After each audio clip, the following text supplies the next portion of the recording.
श्रीराम जय राम जय जय राम। भगवंताचा आनंद हा निरुपाधिक असतो।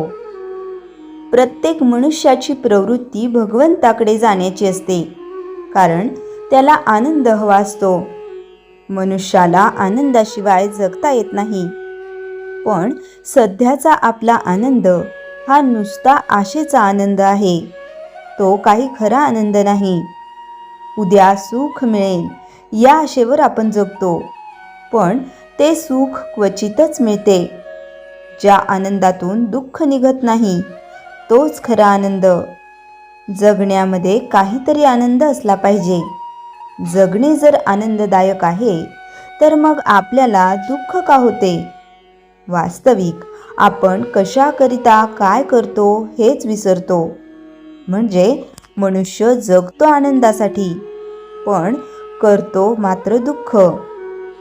दारूचा आनंद हा दारूची धुंदी आहे तोपर्यंतच असतो, त्याचप्रमाणे विषयापासून होणारा आनंद तो विषय भोगीत असेपर्यंत टिकतो। दृश्य वस्तू ही सत्य नसल्यामुळे ती अशाश्वत असते, अर्थात तिच्यापासून मिळणारा आनंद हा देखील अशाश्वत असतो।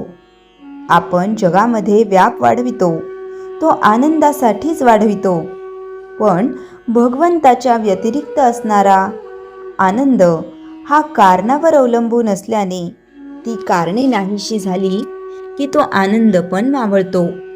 यासाठी तो आनंद अशाश्वत होय। म्हणून खरा आनंद कुठे मिळतो ते पाहावे।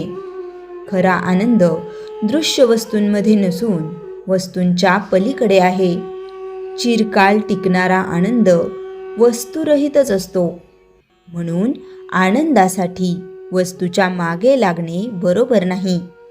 विषयाचा आनंद परावलंबी असतो, तर भगवंताचा आनंद निरुपाधिक असतो।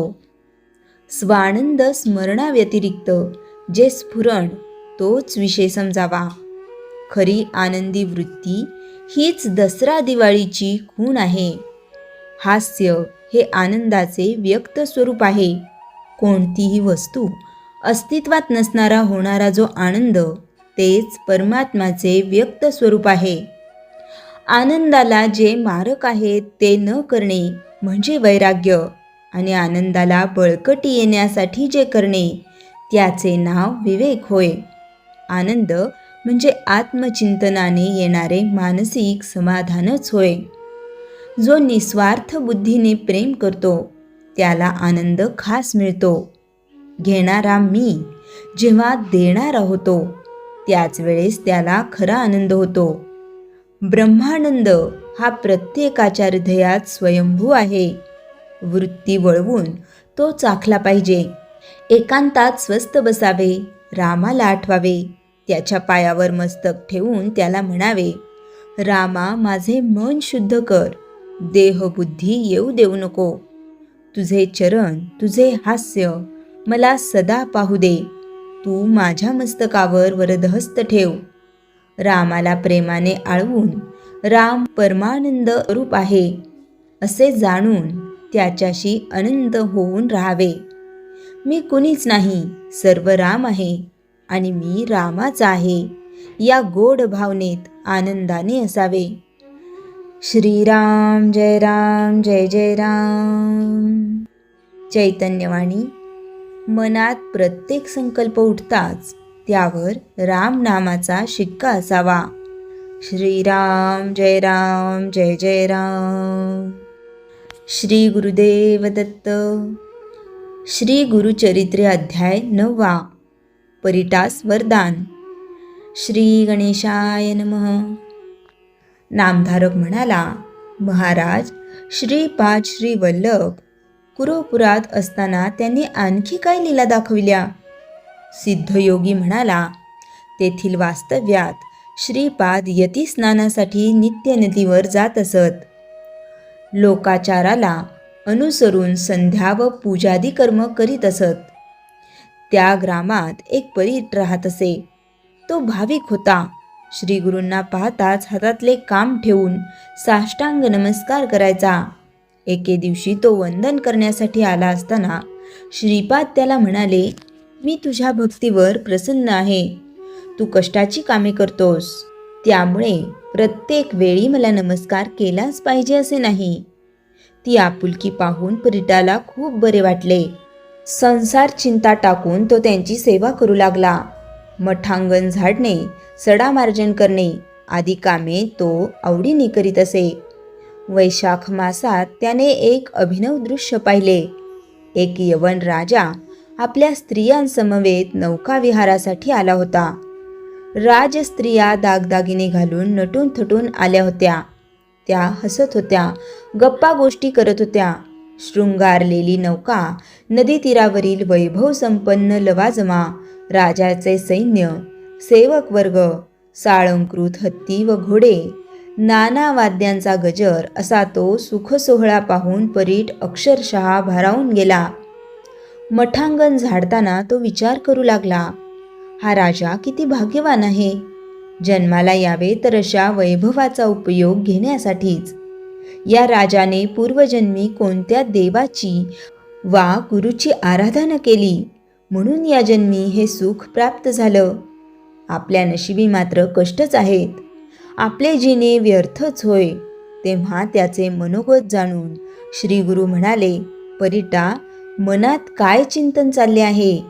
तो म्हणाला, स्वामी, या राजाचे सुख आणि ऐश्वर्य पाहून मला त्याचा हेवा वाटला. आपल्या नशिबी हे सुख नाही म्हणून खंत वाटली. पण असा विचार मी का करू? तुमच्या चरणांची सेवा हेच माझे सौख्य आहे. त्यावर श्री गुरु म्हणाले, परीटा, तू जन्माला आल्यापासून कष्टच करीत आहेस. सांसारिक सौख्य कधी अनुभवलेच नाहीस. त्यामुळे तुझ्या मनात सुखोपभोगांची इच्छा निर्माण होणे साहजिक आहे. त्या तुझ्या इच्छा पूर्ण झाल्याच पाहिजेत, अन्यथा मोक्षप्राप्तीत अडथळा येईल.